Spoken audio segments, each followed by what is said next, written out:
அனைவருக்கும் இனிய மாலை வணக்கம். நான் உங்கள் பாஸ்கர் மேக்ஸ் யூடியூப் சேனல்.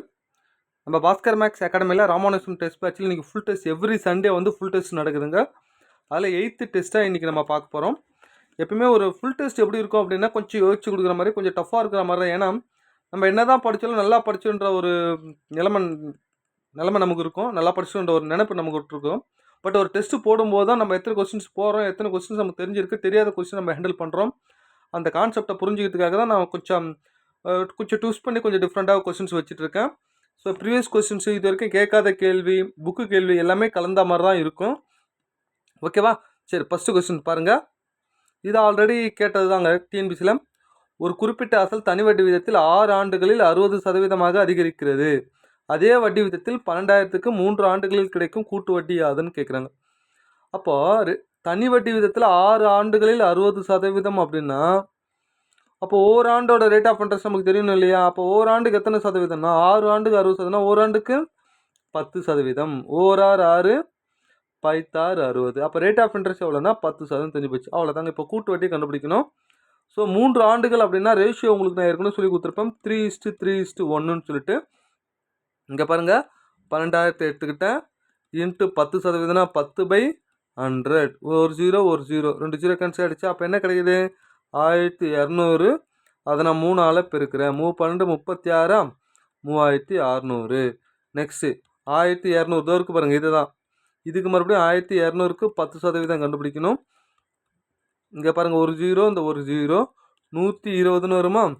120 மறுபடியும் 3ஆல் பெருக்கிறேன். 3 12 36, ஸோ 360.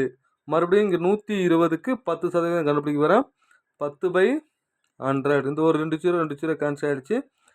அப்போ வெறும் 12 மட்டும் தான். அதை 1ஆல் பெருக்கிறோம். பாருங்கள், 3:3:1. 1ஆல் பெருக்கணும் என்ன வரும்? 12 மட்டும் தான் வரும். அவ்வளோதான். மொத்தம் கூட்டுங்க. 2 7 9 3 3972 ஆன்சர். எங்கே இருக்குது 3972? பாருங்கள், சி தான் சரியான ஆன்சர். ஓகேவா? பார்த்துக்குங்க. இது டிஎன்பிசி ப்ரீவியஸ் இயரில் கேட்ட கேள்வி. அடுத்தது 2வது கொஸ்டின்ஸ். ஒரு இயந்திரத்தின், இது பார்த்தீங்கன்னா 8th புக்கில் இருக்கிற கொஸ்டின்ஸுங்க. இது ஒரு இயந்திரத்தின் விலை 18,000. இது ஆண்டுக்கு 16.2/3% வீதம் தேய்மானம் அடைகிறது எனில் 2 ஆண்டுகளுக்கு பிறகு அதன் மதிப்பு என்ன அப்படின்னு கேட்குறாங்க. 18,000 முதல்ல நான் போட்டுடுறேன். தேய்மானம்னா 100லேருந்து கழிச்சு போடணும். அப்போ 100லேருந்து நான் கழிக்கிறேன். இந்த 16.2/3ன்றது தகாபெண்ணை மாற்றினா 16 48 50/3. 50/3 கழிக்கிறேன். புரியுதுங்களா? ஸோ 300 300ல் 250 போச்சுன்னா அவ்வளோ 250/3. கீழே 100ன்னு போடுவோம் இல்லையா? ஏன்னா இங்கே பாரு, இங்கே கழிச்சா சப்போஸ் 20 சொன்னால் 80/100, 80/100 2 வாட்டி போடுவோம் இல்லையா? அப்போ 100 கீழே வரணும்னா அப்போ 250/300 இன்ட்டு 250/300. ஏன் கீழே 100ஆக பிறகுலாம் கீழே 100 வரும். ஓகேவா? அவ்வளோதாங்க. இது சிம்ப்ளை பண்ணிட்டோம்னா 12,500 பி ஆன்சர் கிடச்சிருங்க. எப்படி சிம்ப்ளை பண்ணலாம்? இங்கே பாருங்கள், ஒரு 2 0க்கு இந்த 2 0, இந்த 2 0க்கு இந்த 2 0, அதுதானே? இங்கே பாருங்கள், 3 3 9. அப்போ 2 9 18, ஒரு 0. இல்லை 3ஆல் அடித்தாலும் சரி, எப்படி அடித்தாலும் சரி தான். ஓகேவா? இங்கே பாருங்கள், 2 25 50, 25 125, 125 எத்தனை 0? இங்கே பாருங்கள், 2 0, 12,500 ஆன்சர். ஓகேவா? எங்கே இருக்குது? பி தான் சரியான ஆன்சர். பார்த்துங்க சார். ஓகேவா? அடுத்தது இங்கே பாருங்கள், இதை நான் பல முறை சொல்லியிருக்கு. இது மாதிரிலாம் கேள்வி கேட்குறாங்க அப்படின்னா நீங்கள் வேல்யூ சப்ஸ்டியூட் பண்ணி போடுங்க, சிம்பிளாக முடிஞ்சிடும். இல்லை என்னால் ஃபேக்டரேஷன் பண்ண முடியும்னா ஃபேக்டரேஷன் பண்ணி பாருங்கள். 2 பல்லுறுப்பு கோவைகளில் HCF LCM கொடுத்துட்டாங்க. HCF எவ்வளோ அப்படின்னு கேட்டிங்கன்னா x+1. LCM எவ்வளோ அப்படின்னு கேட்டிங்கன்னா x⁻6 - 1. அதில் ஒரு பல்லுறுப்பு கோவை கொடுத்துட்டாங்க, x³ + 1. இப்போ மற்றொரு பல்லுறுப்பு கோவை என்ன அப்படின்னு கேள்வி கேட்குறாங்க. அப்போது HCF எவ்வளோ? x+1. LCM எவ்வளோன்னா x⁻6 - 1. இது எப்படி பிரிக்கலான்னா ஃபேக்டரேஷனில் இங்கே பாருங்கள், x³ அப்படின்னு போடலாம், -1² போடலாம். a² - b² x³ + 1 x³ - 1ன்னு இதை பிரிக்கலாம். அப்போது HCF போட்டேன். LCM x³ + 1 x³ - 1ன்னு போட்டாச்சு. கீழே என்ன இருக்குது? ஒரு கோவை. எது ஒரு கோவை? x³ + 1ஆல் டிவைட் பண்ணுறேன். அவ்வளோதாங்க. இது கேன்சல் ஆகிடுச்சுன்னா மீதி என்ன இருக்கும்? மற்றொரு கோவை x+1 ஒன்று இருக்குது.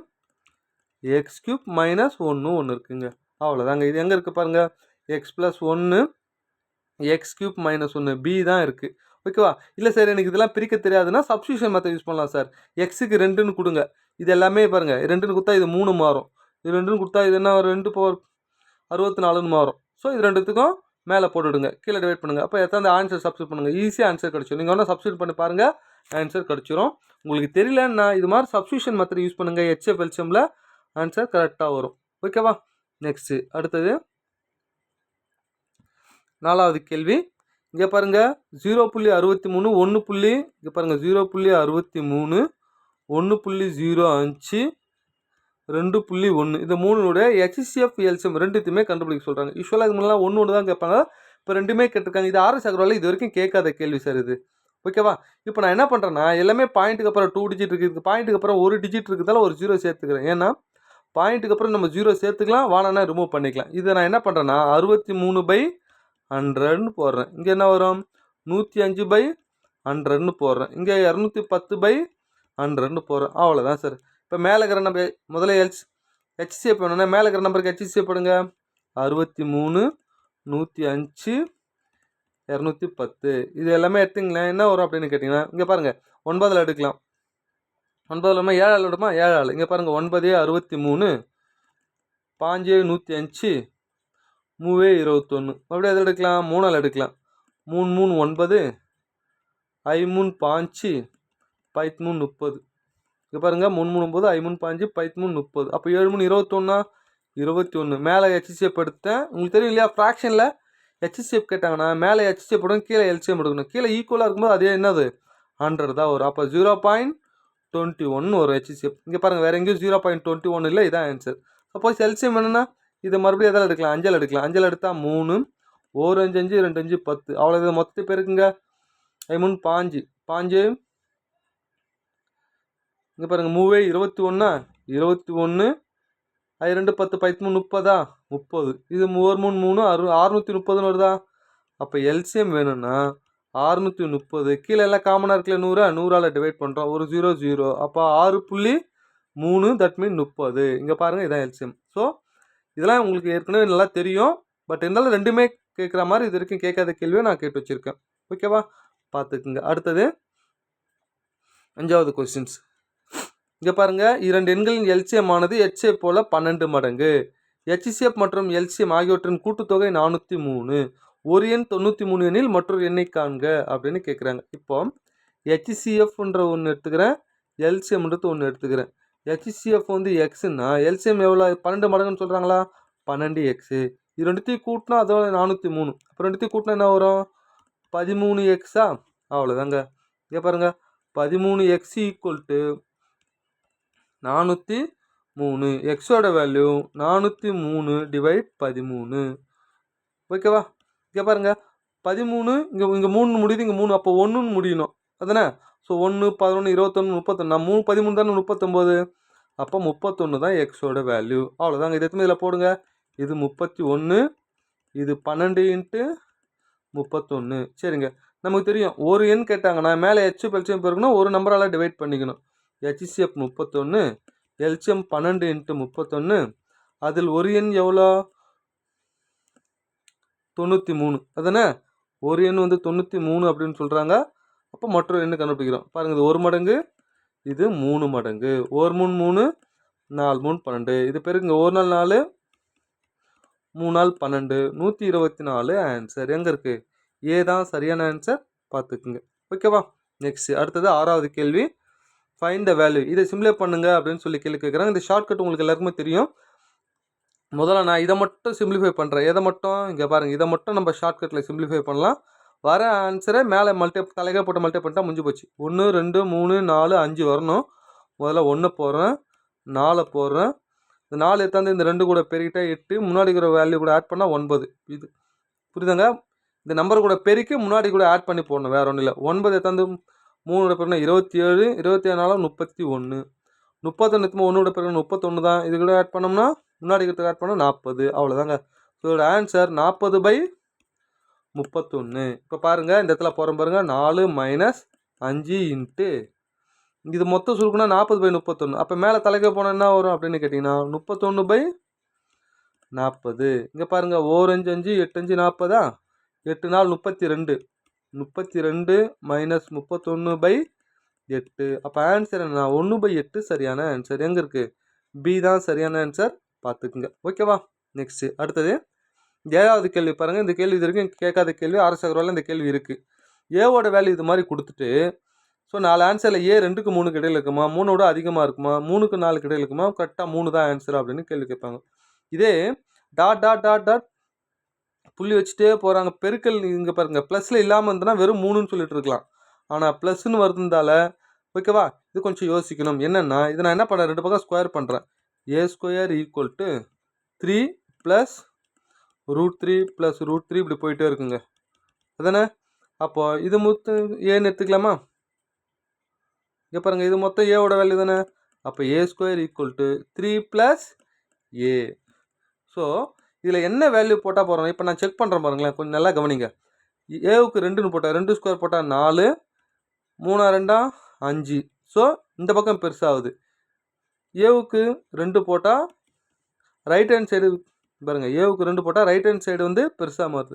ஏவுக்கு 3ன்னு போடுறேன்.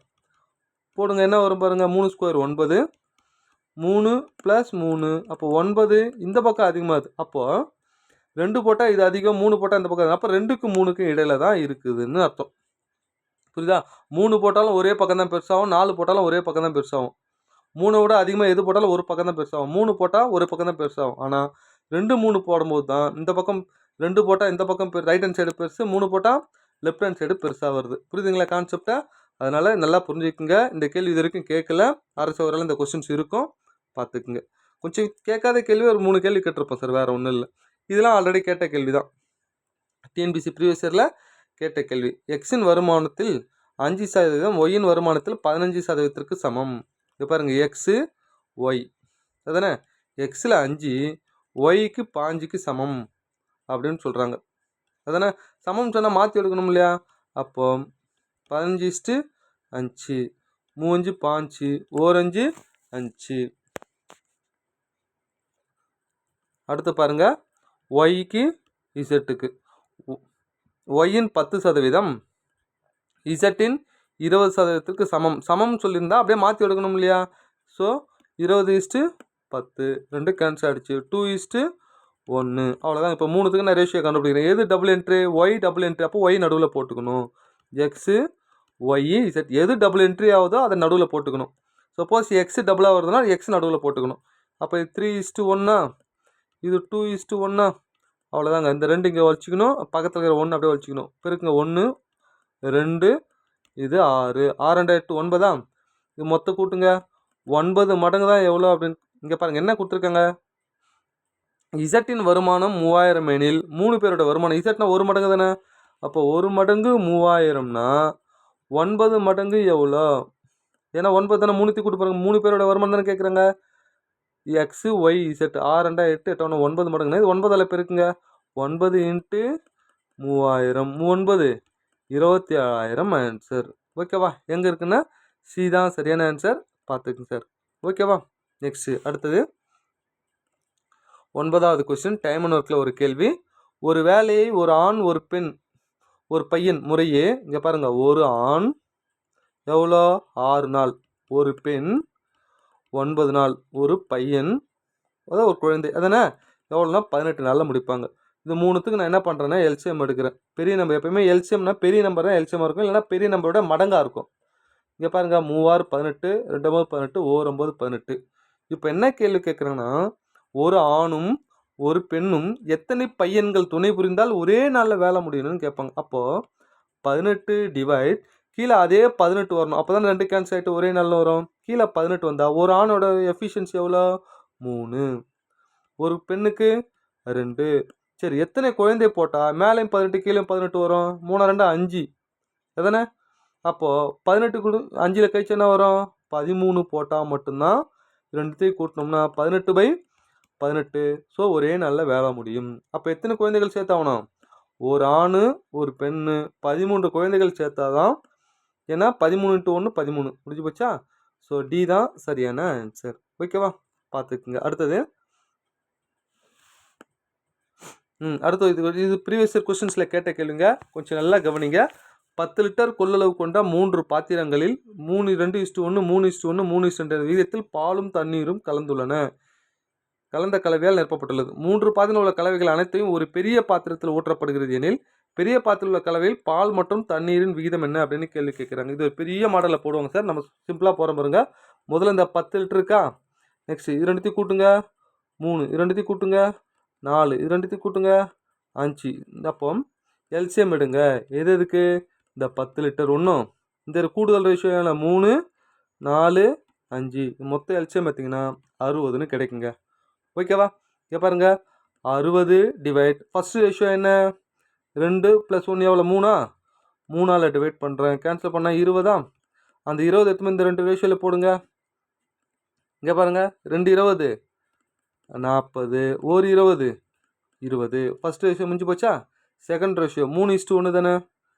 So 60 divide 4 5ஆ. அப்போ 5 எடுத்துமே ரெண்டாவது ரேஷியோ 5 45 ஒரு 5 15. ரெண்டாவது ரேஷியோ முடிஞ்சு போச்சு. மூணாவது ரேஷியோ எவ்வளோ 60 டிவைட் 5. ஏன்னா இங்கே பாருங்கள் 3 2 5 ஒரு 5 5 12 5 60ஆ. 12 12 எத்தனை இதில் பெருக்குங்க மூணாவது ரேஷியோவில் 12 36 ரேஷியோ 2 12 24. அவ்வளோதான் சார். இது அப்படியே கூட்டிட்டோம்னா ஆன்சர் மொத்தம் கூட்டுங்க. 5 நாள் 9 ஸோ 59. 6 5 11 1 மீதி 1 3 நாள் 12. அவ்வளோதாங்க. 121 59 எங்கே இருக்குது? டி தான் சரியான ஆன்சர். ஓகேவா? பார்த்துங்க சார். அடுத்தது 11வது கேள்வி. கொஞ்சம் நல்லா கவனிங்க. ஏபியோட ரேஷியோ கொடுத்துட்டாங்க. ஏபி எவ்வளோ 4:5. பிசி எவ்வளோ இங்கே பாருங்கள். பிக்கு சிக்கு ரேஷியோ எவ்வளோ 7:9. சிடியோட ரேஷியோ கொடுத்துட்டாங்க. அப்போது ஏயின் பங்கு 1680 டி. அப்போ ஏ கொடுத்து டி கேட்குறாங்கன்னா இதை அப்படியே டிவைட் பண்ணிக்கலாங்க. A/B B/C C/D equal to இங்கே பாருங்கள் 4/5 7/9 3/4. இப்போ பாருங்கள் பி கேன்சல் ஆகிடும். ஸோ ஏவும் டி மட்டும் தான் நம்மளுக்கு கிடைக்கும். அப்போ இது பெருக்குங்க. எதனா கேன்சல் ஆகாத பாருங்கள். 4 4 கேன்சல் ஆகிடுச்சு. 1 3 3 3 3 9. இப்போ மேலே 7 மட்டும் கீழே 5. அப்போது 7 மடங்கு தானே. இங்கே பாருங்கள் 7 மடங்கு 1680னா நம்மளுக்கு எத்தனை மடங்கு வேணும்? டியினுடைய வருமானம் தானே பங்கு தானே கேட்குறாங்க. 15 மடங்கு. சுருக்குனா முடிஞ்சு போச்சு சார். 1 7 2 7 14. அதில் மீதி 2 4 28. அவ்வளோதாங்க. இதை பெருக்கிட்டால் ஆன்சருங்க. டியோட ஷேர் 240 இன்ட்டு 15. 240 15ஆல் பெருக்கிட்டோம்னா உங்களுக்கு ஆன்சர் கிடச்சிரும். என்ன ஆன்சர்னா 3600 ஆன்சர். ஓகேவா? பார்த்துக்குங்க. அடுத்தது 12வது கொஸ்டின்ஸ். இதெல்லாம் ஈஸியாக போகிறது தாங்க. நல்லா கவனிங்க. ஒரு வட்டத்தின் ஆரமானது அதன் சுற்றளவில் 5% அதிகரிக்குது. சார் நல்லா புரிஞ்சுக்கணும். ஆரம் அதிகரிக்கிறது, சுற்றளவு அதிகரிக்கிறது, மூலைவிட்டம் அதிகரிக்கிறதுனா எல்லாம் ஒன்று தான். ஓகேவா? ஸோ ஆரம் 5% அதிகரிக்கிறதுனா பரப்பு எத்தனை சதவீதம் அதிகரிக்குதுன்னு கேட்டால் முடிஞ்சு போச்சுங்க. அந்த ஃபார்முலா தாங்க 2x + x²/100. புரியுதா சார்? இங்கே சுற்றளவுன்னு கொடுத்துருக்காங்களே எல்லாம் ஒன்று தான். ஆரம், சுற்றளவு, மூலைவிட்டம் எல்லாம் ஒன்று தான். ஓகேவா? அதனால் ரொம்ப யோசிக்கல. பரப்புன்னு கேட்டால் மட்டும் இந்த மாடலில் போடணும். அப்போ 5 போடுங்க. எக்ஸுக்கு 5ன்னு போடுங்க. 2 இன்ட்டு 5 ப்ளஸ் 5² எவ்வளோ 25/100. 2 5 10. 10 + 0.25. அப்போ 10.25% அதிகரிக்கிறது பரப்பு. எங்கே இருக்குது? ஏ தான் சரியான ஆன்சர். பார்த்துக்குங்க. ஓகேவா? நெக்ஸ்ட்டு அடுத்தது 13வது கொஸ்டின்ஸ் பாருங்கள். இந்த கேள்வி டிஎன்பிசி ப்ரீவியஸ் இயர் கொஸ்டின்ஸ் கேட்டாங்க. நான் எப்படி சால்வ் பண்ணுறத பாருங்கள். ஒரு கூட்டுத்தொடரில் 4வது உறுப்பு மற்றும் 7வது உறுப்புகள் இதை கொடுத்துட்டாங்க. 4வது உறுப்புனா என்ன? ஓகேவா? T4ஓட வேல்யூ என்னென்னா 3a + 2d. T7 = 4a + 4d. நான் என்ன பண்ணுறேன்? ஏவுக்கும் டிக்கும் வேல்யூ 1 1ன்னு எடுத்துக்கிறேன். 3 2 5 4 4 8. 4வது உறுப்பு 5 7வது உறுப்பு 8 அப்படின்னா 4வது உறுப்பு ஃபார்முலான a + 3d = 5. a + 6d = 8. ஞாபகம் இருக்கா? a + n - 1 3d ஃபார்முலாவில் போடுறேன். இதை சப்ட்ராக்ட் பண்ண கேன்சல் ஆகிடுமா? 6ல் 3 போச்சுன்னா 3D 8 5 போச்சுன்னா 3. அப்போ டியோட வேல்யூ என்ன கிடைக்குது? 1ன்னு கிடைக்குது. இது எத்தனை இதில் போடுங்க. யூஸ்வலாக இதை நான் நம்பரில் மாற்றிட்டேன், வேறு ஒன்றும் இல்லை. டியோட வேல்யூ 1 இதில் போட்டிங்கன்னா ஏவோட வேல்யூ கிடச்சிரும் 5 - 3, ஏவோட வேல்யூ 2ன்னு கிடச்சி போச்சு. ஓகேவா? இப்போ என்ன கேட்குறாங்க? 19வது உறுப்பு தானே கேட்குறாங்க. T19. ஓகேவா? T19 என்ன? A + 18D. இங்கே வேல்யூ ஏவுக்கும் டி கண்டுபிடிச்சிக்கிற மாதிரி ஏவோட வேல்யூ 2, டியோட வேல்யூ 1, பெருக்கர் 1, அப்போது 18, டோட்டலாக 20ன்னு வருதுங்க. இப்போ 4 ஆப்ஷனில் நம்ம என்ன சப்ஸ்டியூட் பண்ணால் ஆரம்பத்தில் ஏவுக்கும் டிக்கும் நம்ம என்ன எடுத்தோம்? 1 தானே எடுத்தோம். அங்கே போடுங்க, எங்கே 20 வருதுன்னு பாருங்கள், அதுதான் ஆன்சருங்க. ஓகேவா? இங்கே பாருங்கள், 8A 12D. ஓகேவா? ஸோ ஏவோட வேல்யூ என்ன? 1, டியோட வேல்யூ ஏவோட வேல்யூ 2, டியோட வேல்யூ 1. இல்லை ஆரம்பத்தில் 1 தானே எடுத்தோம். அப்போ 12 20 ஆன்சர். ஸோ ஏ தான் சரியான ஆன்சர், பார்த்துக்குங்க. ஆக்சுவலி இதை இந்த ஃபார்முலா வச்சே போடணும். A + n - 1D அந்த ஃபார்முலா வச்சுட்டு, ஓகேவா, அந்த கான்செப்ட் வச்சு போடணும். அது கொஞ்சம் டீட்டெயிலாக போட்டிருக்கேன், பார்த்துக்குங்க. அடுத்தது 14வது கொஸ்டின்ஸ் பாருங்கள். ஒரு கனச்செவ்வக வடிவ மீன் தொட்டி, ஒரு மீன் தொட்டி இருக்குதுங்க. ஓகேவா? ஒரு கனச்செவ்வக மீன் தொட்டியில் என்ன சொல்கிறாங்கன்னா, நீளம் அகலம் உயரம் 3மே கொடுத்துட்டாங்க. தொட்டியினுடைய அடிப்பாகம், 2 பக்கவாட்டு முகங்கள் மற்றும் ஒரு பின்பக்க முகம், இது மட்டும்தான் வண்ணத்தால் கொண்டு மூடப்பட்டால் தேவைப்படும் வண்ணத்தாலோட பரப்பு என்ன அப்படின்னு சொல்லிட்டு கேள்விகள் கேட்குறாங்க. அப்போது முதல்ல ஒரு அடிப்பக்கம் சொல்கிறாங்களா, L × B. 2 பக்கவாட்டு முகம்னு 2 times of B × H, BH ரெண்டுத்தையும் பெருக்கணும். அடுத்தது ஒரு பின்பக்க முகம் அப்படின்னா L × H. அவ்வளோதாங்க, இது வேல்யூ போட்டால் முடிச்சு போச்சுங்க. இது எவ்வளோ வரும்? 80 × 30 ப்ளஸ் 2 டைம்ஸ் ஆஃப் இது என்ன வரும்? 30 × 40. அடுத்தது L × Bலாம் எவ்வளோ? 80 × 40. அவ்வளோதாங்க, இது மொத்த பேருக்கு ஆட் பண்ண ஆன்சருங்க. 3 24 2400. இங்கே பாருங்கள், 3 நாள் 12 1200, 32 36 வருமா? இங்கே பாருங்கள், 3 நாள் 12 12 24 2400 அப்படின்னு வரும். அடுத்தது 4 × 32 3200. அப்போ இது மொத்தத்தையும் கூட்டுங்க, 8000ன்னு வருங்க. அவ்வளோதாங்க ஆன்சர். ஸோ டி தான் சரியான ஆன்சர், பார்த்துங்க சார். ஓகேவா? நெக்ஸ்ட்டு அடுத்தது 15வது கேள்வி. இது பார்த்தீங்கன்னா புக்கில் இருக்கும், ஆனால் இப்போ இருக்கிற புக்கில் இது இருக்கும் சார். தமிழ் வருஷத்தில் கொஞ்சம் லைட்டாக கரெக்ஷன் இருக்கும்.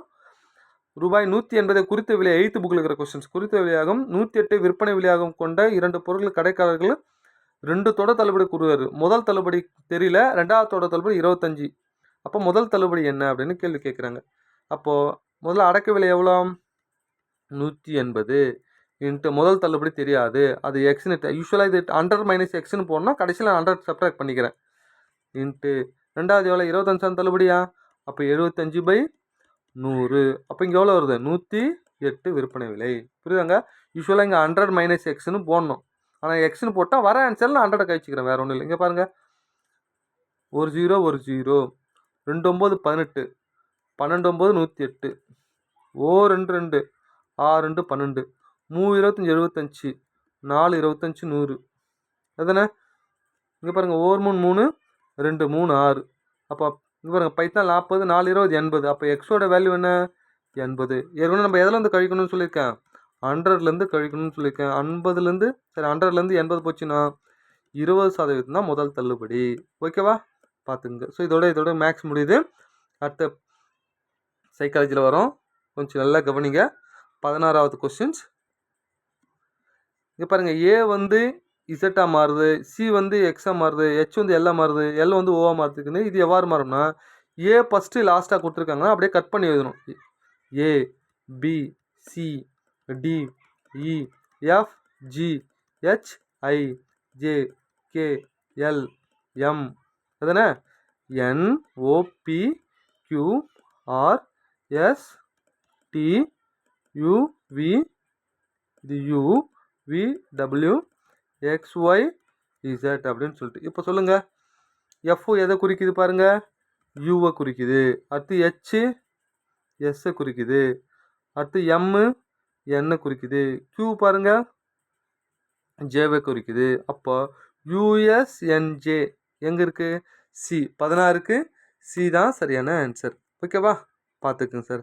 அடுத்தது இங்கே 17வது கொஸ்டின்ஸ் பாருங்கள்.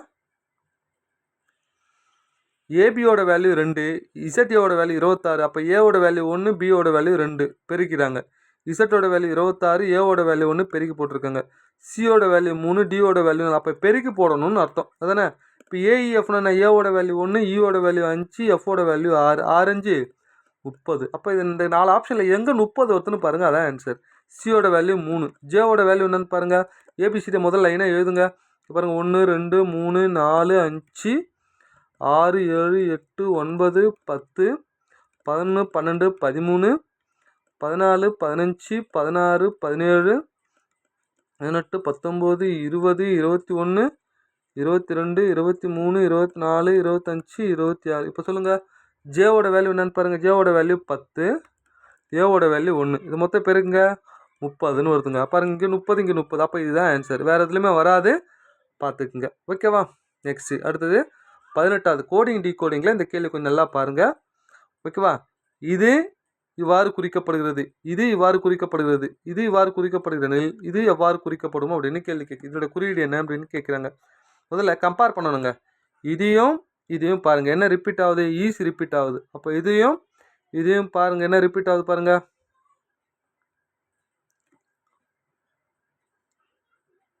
இங்கே பாருங்கள் இந்த ஃபஸ்ட் லைனில் இது பாருங்கள் ஈஸ் ரிப்பீட் ஆகுதா, இது ரெண்டுத்துலையுமே ஈஸ் ரிப்பீட் ஆகுது. அப்போ இதில் பார்த்தீங்கன்னா ஹெச்ஆர்ஓவா, அப்போ ஹெச்ஆர்ஓ ரவுண்ட் பண்ணி ஈஸ் அப்படின்னு போகிறேன், இது ஈஸ் அப்படின்னு போடுறேன். ஓகேவா, நெக்ஸ்ட்டு இதையும் இங்கே பாருங்கள் லைனாக எழுதிட்டிங்கன்னா ஈஸியாக புரிஞ்சுது கம்பேர் பண்ணுறது. இங்கே பாருங்கள் இல்லை நெக்ஸ்ட்டு பாருங்கள் ஃபஸ்ட்டு தேர்டும் பார்க்கலாமா. இங்கே பாருங்கள் இதையும் கம்பேர் பண்ணுங்க. ரெயின் ரிப்பீட் ஆகுதா, அப்போ இதை பாருங்கள் இதில் எது ரிப்பீட் ஆகுது பாருங்கள், பிஎஸ்கே. அப்போ பிஎஸ்கே என்ன ஆகுதுன்னா ரெயின், RAIN, பிஎஸ்கேன்னு வந்தால் ரெயின். இது ஹெச்ஆர் வந்து ஈஸு அதானே. இப்போ பாருங்கள் இதோட குறியீடு வேணும்னா ரெயினுக்குன்னு தெரிஞ்சு போச்சு என்னது ரெயினுக்கு பிஎஸ்கேன்னு தெரிஞ்சு போச்சு, ஈஸுக்கு ஹெச்ஆர்ஓன்னு தெரிஞ்சு போச்சு. அப்போ இதோட குறியீடு என்னென்னா TLR தான் சரியான ஆன்சர். ஓகேவா, இது மாதிரி கம்பேர் பண்ணாலே ஆன்சர் ஈஸியாக கண்டுபிடிச்சலாம், பார்த்துக்குங்க. அடுத்தது 19வது கொஸ்டின்ஸ். ஒருவர் தென்மேற்கு திசை நோக்கி நிற்கிறார். முதல்ல இது மாதிரி கேள்வி கேட்டாங்கன்னா இது மாதிரி படம் போடுங்க. இது கிழக்கு, இது மேற்கு, இது வடக்கு, இது தெற்கு. தென்மேற்குன்னு என்ன, இந்த திசையை நோக்கி பார்த்து கொண்டிருக்கிறது, இது ஏரோ மார்க் போட்டேன். ஓகேவா, அடுத்தது கொஸ்டின் படிங்க. கடிகார எதிர் திசையில், அப்போ எதிர் கடிகாரம் அப்படி எவ்வளோன்னா 45 அப்படின்னு சொல்கிறாங்க. மேலும் கடிகார திசையில் 135. இது ரெண்டுத்துக்கும் டிஃப்ரென்ஸ் எடுக்கணும். டிஃப்ரென்ஸ் எத்தனை வரும், 90ன்னு வருங்க. ஓகேவா, இதில் எது அதிகமாக இருக்குது, கடிகாரம். அப்போ கிளாக் வைஸு 90 எடுத்தோம்னா ஆன்சருங்க. ஓகேவா, எல்லாம் பாருங்கள். எதிர் கடிகார திசையில் 45, கடிகார திசையில் 135. கடிகார திசை இதான் அதிகமாக இருக்குது. அப்போ அதிகமாக இருக்குது 90. கடிகாரம்னா என்ன, கிளாக் வைஸ் வரும். 90ன்னா என்ன, அப்படியே இந்த பக்கம் வருங்க. ஏன்னா இது வரைக்கும் ஒரு 45, இது ஒரு 45. அப்போ ஆன்சர் என்னென்னா வடமேற்கு, சி தான் சரியான ஆன்சர். ஓகேவா, நல்லா பார்த்துங்க. புரியுதா சார். இதே இங்கே எதிர் கடிகாரம் அதிகமாக இருந்தால் இந்த பக்கம் வந்துடும் தென்கிழக்குன்னு நான் சொல்லியிருப்பேன். ஏன்னா கடிகார திசை அப்படின்னா கிளாக் வைஸில் சுற்றணும், எதிர் கடிகாரம்னா ஆன்டி கிளாக்கில் சுற்றணும். அப்போ கிளாக் தானே இது, ஏன்னா கடிகாரம் தானே இங்கே அதிகமாக இருக்குது, 90 தானே டிஃப்ரென்ஸு. அப்போ இங்கேருந்து டிஃப்ரென்ஸ் 90னா இங்கே போகுங்க. ஓகேவா, அப்போ வடமேற்கு தான் சரியான ஆன்சர், பார்த்துக்குங்க. அடுத்தது 20வது கொஸ்டின்ஸ். இங்கே பாருங்கள் ஏ என்பது ப்ளஸ்ஸு, இங்கே விட்டு போயிருக்கு பாருங்கள். இங்கே பார்த்துக்குங்க ஏ என்பது ப்ளஸ்ஸு, டி என்பது வகுத்தல், எஸ் என்பது கழித்தல். ஓகேவா, அடுத்தது எம் என்பது பெருக்கல் மற்றும் இ என்பது அடுக்கு என குறிக்கப்பட்டால் இதோட மதிப்பு என்னன்னு கேட்குறாங்க. முதல்ல சிம்பிளை மாற்றலாமா. டி என்பது எதை குறிக்குது, வகுத்தல்.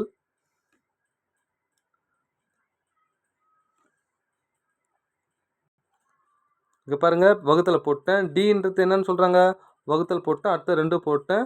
இ என்பது என்ன கொடுக்குறாங்க, அடுக்கு. அடுக்கு எவ்வளோ, இந்த பவரில் இருக்கிறத அப்படியே இங்கே போட்டேன். அடுத்து எஸ் என்பது என்ன சொல்கிறாங்க, கழித்தல் அப்படின்னு போடுறேன். 3. அடுத்து m என்பது என்ன சொல்கிறாங்க, பெருக்கல் 4. அடுத்து a என்பது என்ன சொல்கிறாங்க, கூட்டல் லாஸ்ட்டில் 9. அவ்வளோதான் சார். முதல்ல நம்ம என்ன பண்ணணும், இந்த அடுக்கை போடணும். அதானே முதல்ல அடுக்கு போர்ட் மாஸ் உள்ள முதல்ல டிவைடுக்கு முன்னாடி இந்த அடுக்கை போட்டுக்கணும். மேலே இருக்கிறது 12 டிவைட் 4 மைனஸ் 3 இன்ட்டு 4 ப்ளஸ் 9. அப்போ இது சிம்பிளை பண்ண ஒரு 3 நாள் 12. அப்போ 3 மைனஸ் 3 நாள் 12 ப்ளஸ் 9. அடுத்து என்ன பண்ணோம், முதல்ல பிரிக்கணும். டிவைடுக்கு அப்புறம் மல்டிப்ளை பண்ணுறோம். 3 நாள் 12. 9 3 12 மைனஸ் 12. அப்போ ஆன்சர் என்ன, 0 தாங்க சரியான ஆன்சர். ஓகேவா, 20வதுக்கு டி தான் சரியான ஆன்சர், பார்த்துக்குங்க. அடுத்தது 21வது கொஸ்டின்ஸ். 1 முதல் 200 வரையிலான எண்களில் 5ஆல் வகுபட்டு ஆனால் 25ஆல் வகுபடாத எண்களின் எண்ணிக்கையை காண்க. ஸோ 1லேருந்து 200 வரைக்கும் 5ஆல் வகுபடுற எண் எத்தனை இருக்குன்னா அப்படியே 5ஆல் டிவைட் பண்ணிக்கணும். ஸோ 4 5 20 ஒரு 0. அப்போ 5ஆல் வகுப்படும் எண்களின் எண்ணிக்கை 40ன்னு தெரிஞ்சு போச்சு. 25ஆல் வகுப்படும் எண்கள் எவ்வளோ, 25ஆல் டிவைட் பண்ணுறேன். அப்போ 25ஆல் வகுப்படுறது எது, 1 முதல் 200 வரை அப்படின்னா என்ன வரும் அப்படின்னு கேட்டிங்கன்னா, அப்படியே என்ன பண்ணுறேன், 25 விட்டா 4 25 8 25 200. அப்போ 8 நம்பர் 25ஆல் வகுப்படுது. அப்போ இதை அப்படியே கழிக்கணும். 40லேருந்து 8 கழிச்சிட்டோம்னா 32 ஆன்சர். புரியுதுங்களா, அதனால் கொஞ்சம் நல்லா பார்த்துக்குங்க. அடுத்தது 22வது கேள்வி. PQRST 5 சிறுவர்கள் ஒரு ஓட்டப்பந்தயத்தில் கலந்துக்கிறாங்க. ஓகேவா, முதல்ல இங்கே பாருங்கள், இது மாதிரி போட கற்றுக்குங்க. ஆர் என்பவர் டீக்கு முன்னதாகவும், இங்கே பாருங்கள் ஆர் என்பவர் டீக்கு முன்னதாகிறார், கொஞ்சம் பெருசாக இருக்கார். ஆனால் எஸ்ஸுக்கு பின்னதாகவும், அப்போ எஸ் இங்கே போடணும். ஆறு டீக்கு முன்னாடிக்கிறாரு, எஸ்ஸுக்கு பின்னாடிக்கிறாரு. அடுத்தது இன்னொன்று பாருங்கள், பி என்பவர் கியூக்கு முன்பாகவும், பி என்பவர் கியூக்கு முன்பாகவும் ஆனால் டீக்கு பின்னதாகவும் இருக்கார். இப்போ இது மூணுத்தையும் சேர்த்து ரெண்டுத்தையும் ஒரே லைனில் போடணும். எப்படி போடலாம், 1 2 3 4 5. இப்போ சொல்லுங்கள், முதல்ல எது வரும், எஸ்ஸு, அடுத்தது ஆறு, அடுத்தது டி, அடுத்தது பி, அடுத்தது கியூ. அவ்வளோதாங்க. இந்த பந்தயத்தில் வெற்றி பெற்றவர் எஸ்ஸு, லாஸ்ட்டாக வரவர் கியூ, நடுவில் இருக்கிறவர் டி. அதானே கேள்வி என்ன கேட்டுறாங்க, நம்ம பந்தயத்தில் வெற்றி பெற்றவர் யாருன்னா எஸ்ஸு, டி தான் சரியான ஆன்சர். ஓகேவா, பார்த்துக்குங்க. அடுத்தது 23வது கொஸ்டின்ஸு. உறவுமுறை கணக்கில் பாருங்கள், எம் மற்றும் பி ஆகியோர் எண்ணின் சகோதரர்கள். என்னு ஒருத்தர் போடுறேன், எம்மு மற்றும் பி ஆகியோர் யார், எண்ணினுடைய சகோதரர்கள். அப்போ ரெண்டுமே பாய்ஸ்ன்றதால நான் என்ன பண்ணுறேன், பாக்ஸ்ன்னு போகிறேன். எம் என்பவர் டியின் சகோதரர். எம்மு யாருக்கு, டியோட சகோதரர் அப்படின்னு சொல்லிட்டாங்க. சரி, டியோட சகோதரர். இப்போது என்னு எம்மு ஆண்பாலா பெண்பாலான்னு தெரியல. இப்போ 4 ஆப்ஷன் படிக்கலாம். டி என்பவர் எது நிச்சயமாக உண்மைன்னு கேட்குறாங்க. டி என்பவர் எம்மின் சகோதரர். டி எம்மோட சகோதரன் சொல்ல முடியுமா, டி ஆண்பாலா பெண்பாலா, அப்போ சகோதரியாக கூட இருக்கலாம். அப்போ இது வராது. ரெண்டாவது, என் என்பவர் பியின் சகோதரர். என் என்பவர் பியோட சகோதரர் சொல்ல முடியுமா, சொல்ல முடியும். ஏன்னா என் ஆண்பாலா பெண்பாலா தெரியல. எம் என்பவர் பியின் சகோதரர். எம்மு பியோட சகோதரர், இது சரி. என் என்பவர் டியின் சகோதரர். என் என்பவர் டியின் சகோதரர், அப்போ என்னை பற்றி சொல்ல முடியாது. அப்போ என்ன ஆன்சர், சி தான் சரியான ஆன்சர், பார்த்துக்குங்க. ஓகேவா, நெக்ஸ்ட்டு அடுத்தது இந்த பாருங்க, என்ற சீரியஸை வலமிருந்து இடமாக இலக்கங்களை மாற்றி எழுதும்போது 73 எண் எத்தனை முறை இடம்பெறும் அப்படின்னு கேட்குறேன். முதல்ல இதை ரிவர்ஸில் மாற்றி எழுதலாமா, 7 3 4 5 6 7 3 5 3 7 8 6 3 7 3 8 1 7 3 2 7 7 3 7 2. அப்போ 73 எத்தனை வரும், வருது 1 2 3 4 முறை வருதுங்க. அப்போ என்ன ஆன்சர், சி தான் சரியான ஆன்சர், பார்த்துக்குங்க. அடுத்தது 25வது கொஸ்டின்ஸ். கீழ்கண்ட படம் இதனோட உட்பொருந்திய படம் அப்படின்னு கேள்வி கேட்குறாங்க. ஸோ விஷுவல் ரீசனிங்கில் இது மாதிரி கொஸ்டின்ஸ் வரலாம். ஸோ படங்களோட எண்ணிக்கை, ஓகேவா, விடுபட்ட படம் என்ன, மாறுபட்ட படம் என்ன, பொருந்தும் படம், பொருந்தாத படம், உட்பொருந்திய படம், பிம்பங்கள், கண்ணாடி பிம்பம், தண்ணீர் பிம்பம், இது மாதிரி என்ன கேள்வி கேட்டாலும் ஓகேவா விஷுவல் ரீசனிங்கில் வரும். ஒரு டாபிக் இருக்குது, கட்டாயம் 2 கொஸ்டின்ஸ் வரும், பார்த்துங்க. இந்த படம் இதில் எங்கே இருக்குது அப்படின்னு கொஞ்சம் நல்லா பார்த்தீங்கன்னா, இங்கே பாருங்கள், இதில் தான் இருக்குது. எங்கன்னா இங்கே பாருங்கள், இதை போகிறேன் பாருங்கள், அப்படியே வருதா, இங்கே பாருங்கள், அவ்வளோதாங்க. ஸோ இந்த படம் இதில் மட்டும் தான், வேறு எங்கேயுமே இருக்காது. நீங்கள் ஒன்று செக் பண்ணி பாருங்கள், வேறு எங்கேயும் இருக்காது. அப்போ என்ன ஆன்சர்னா 4வது இது டி தான் சரியான ஆன்சர். ஓகேவா, வாழ்த்துக்கள், தேங்க்யூ.